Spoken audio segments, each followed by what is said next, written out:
Hi, my name is Philippa Louise and I'm going to be using Rimmel London products to show you how to choose the perfect foundation. Now, the first step, which is really important, is knowing your skin type. Do you have an oily T-zone? Are you more prone to breakouts? Do you have dry skin? Maybe you have dry skin in patches around the cheeks, on the nose, on the forehead, or are you someone who has a combination skin tone where you may have a little bit of an oily T-zone and some dry patches, and maybe you have the odd breakouts. So you've really got to work out what skin type you are first. Ali here has a combination skin tone. She is dry, but she does tend to get quite a shiny T-zone area. So once you've worked out what skin type you are, you can then work out what sort of foundation you're going to use for yourself. So that moves me on to coverage. What sort of coverage are you looking for? I know Ali here likes a more sheer coverage, which is a very light coverage, which really enhances your natural beauty and evens out your skin tone. Or you may be someone who wants a more sheer to medium coverage, just a little bit heavier. Or you may be someone who wants a complete full coverage, maybe because you like it, or maybe you've got some flaws in your skin, some acne scars that you want to cover up, anything at all. It doesn't matter what coverage you choose, but I would say that less is more. If you have perfect skin and maybe the odd blemish, then you really don't need a very heavy coverage at all. Once you've worked out what coverage you want, you then want to move on to the finish of the foundation. Now, you may love that dewy finish. You may want to have more of the Stay Matte finish, which is one of the foundations that Rimmel London do.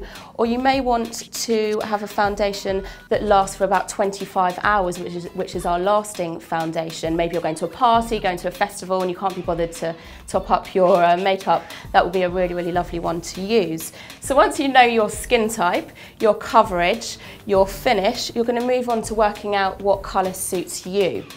In terms of how to pick the right shade for you, what you want to do, take two different shades if you're in a shop and pop them in the chest area here.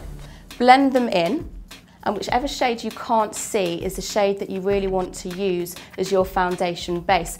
You can also pop it on the side of your cheek as well, just to be doubly sure, but that should be enough to find the right shade for you. So what I'm going to do is take a couple of products. We've got our Lasting Finish 25 Hour, great for those parties, and we'll just pop a line down here. And then we're going to do the same again with our Match Perfection, which gives a lovely flawless finish and adapts to the skin tone. As you can see, you've got two shades here. One of them's quite dark, one of them's quite light. So you just want to blend that in, and you want to make sure you pick the colour which most suits to you. So this one, you really can't see. It's really blended into the skin, whereas this one you can see, and that's not the colour that you're going to want to pick. So now you're at the stage where you've chosen everything you need to apply your foundation. We're just going to apply that, starting in the middle section of the face and working your way outwards. Now what I like to do is I actually like to apply it with a brush. The reason why is you get an even distribution of the product on the face. If you were to use a sponge, I find sponges really soak up the product and then you're just using twice as much. I always like to put a very light layer over the eye, not much, just to get rid of any lines or any red vessels that may be popping out on the eyelid. And there you go, you have perfect foundation.